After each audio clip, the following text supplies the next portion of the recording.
မင်္ဂလာပါဗျာ Magic Exam နေကြိုဆိုလိုက်ပါတယ်ကျွန်တော်အောင်သူပါကျွန်တော်ဒီနေ့ပြောပြချင်တာကတော့ဒီကျွန်တော်ကအခုပထမဆုံးဗီဒီယိုဖိုင်3ဖိုင်မှာ table အကြောင်းတင်ပေးထားပါတယ်အဲ့ဒီဗီဒီယိုဖိုင်တွေကိုလေ့လာပြီးတဲ့အခါမှာ table နဲ့ပတ်သက်တဲ့မေးခွန်းလေးတွေကိုကျွန်တော်တို့ဖြေဆိုကြည့်အောင်เนาะအဲ့တော့ဖြေဆိုမယ်ဆိုရင်အရင်ဆုံးကျွန်တော်တို့မေးခွန်းနံပါတ်1ကိုဖြေကြည့်ပါမယ်မေးခွန်းနံပါတ်1က table ပြုလုပ်နိုင်တဲ့ shortcut ကိုရေးပါတဲ့ဒါကျွန်တော်သင်ခန်းစာထဲမှာပြောပြခဲ့ပြီးသားတစ်ခုရှိပါတယ် table လုံးနိုင်တဲ့ shortcut ကတော့ control နဲ့ကျွန်တော်တို့ T နဲ့ဖြစ်ပါတယ်เนาะနောက်တစ်ခုက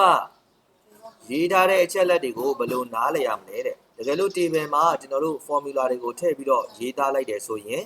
အဲ့ဒီ formula တွေထဲမှာအခုလိုမျိုးနာမည်တွေပေါ်လာပါလိမ့်မယ်အဲ့တော့ဒီ down ခွင်းရဲ့ရှေ့ကနာမည်ဒီ table ရဲ့ name ဖြစ်ပါတယ်down ခွင်းတွေကစကားလုံးကတော့ table မှာပါဝင်တဲ့ column ဖြစ်ပါတယ်အဲ့ဒီအကြောင်းတွေကိုကျွန်တော် video file နံပါတ်2မှာရှင်းပြပေးထားပါတယ်နောက်တစ်ခုကတော့ table ထဲမှာ cell reference တွေကိုမြင်ချင်ရင်ဘယ်လိုလုပ်ရမလဲတဲ့အဲ့တော့ table ကိုဆွဲလိုက်တဲ့ပြိုင်တဲ့ table formula တွေထဲမှာအခုလိုမျိုးစကားလုံးတွေကိုပဲမြင်တွေ့ရမှာပါတကယ်လို့ကျွန်တော်တို့က cell reference တွေကိုမြင်ချင်တယ်ဆိုရင်find tab option တွေက proofing အဲ့ဒီထဲမှာ auto correct option ဆိုတာရှိပါတယ်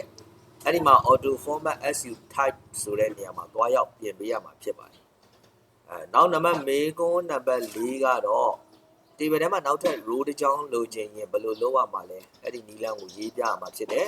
table ထဲမှာနောက်ထပ် row တစ်ကြောင်းလိုချင်ရင်လုပ်စရာနည်းလမ်းက2ခုရှိပါတယ် table ထဲမှာ cell selector ကိုချလိုက်ပါချလိုက်ပြီးတော့တဲ့အခါမှာကျွန်တော်တို့ဒီ right click နှိပ်ပါ right click နှိပ်ပြီးတော့ရင် insert ဆိုတဲ့စကားလုံးလေးရှိပါတယ်အဲ့ဒီ insert ဆိုတဲ့စကားလုံးလေး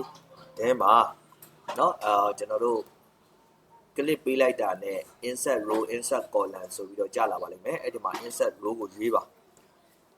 တကယ်လို့ကျွန်တော်တို့ကအဲ့လိုမလုပ်ချင်ဘူးဆိုရင် table ရဲ့နောက်ဆုံး column မှာအခုလို cell selector ကိုရွှေ့လိုက်ပါရွှေ့ပြီးတော့ tab D ထည့်လိုက်ပါနောက်ထပ် row တစ်ကြောင်းကြာလာပါလိမ့်မယ်မေးခွန်းနံပါတ်5ကတော့ slicer အသုံးဖြစ်ပါတယ် slicer တွေကိုဘယ်အချိန်မှာသုံးရမှာလဲတဲ့ slicer တွေကိုကျွန်တော်တို့ filter လုပ်ချင်ရင်အသုံးပြုရမှာဖြစ်ပါတယ် table ထဲမှာပါဝင်ခြင်းတဲ့စကားလုံးတွေကိုတဲ့ paste ပြန်စကားလုံးတွေကိုကြီးပဲ paste ပြန်ချခြင်းဘယ်လိုလုပ်ရမလဲတဲ့ဒါမေးခွန်းနံပါတ်6ပါဒါကတော့ကျွန်တော်တို့ paste value နဲ့